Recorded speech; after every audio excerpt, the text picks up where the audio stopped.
Sharafuddin. Take action against all terrorists. Wipe them out. Wipe them out. Give them death. Give them death. Give to Hindutva terrorists. Sharafuddin. Take action against all terrorists. Wipe them out. Wipe them out. Give them death. Give them death. Give to Hindutva terrorists.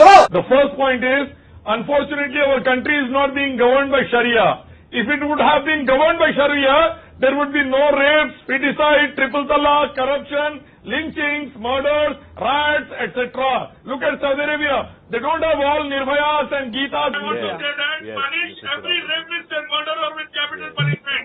Every rapist should be hanged.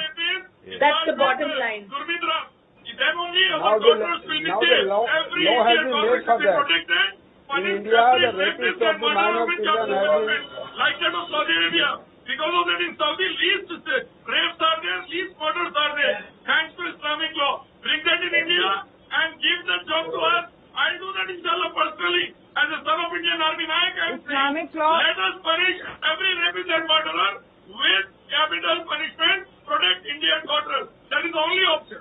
A rapist Chinmay Anand should be hanged on the crossroad. BJP RSS Guru and member of parliament of BJP. The worst kind of rapist India had ever seen. 1 second. 73-year-old rapist of BJP union minister. He should be hanged on the crossroad. Okay. Hold on. See, our constitution keeps on amending based upon the requirements and based upon the timings.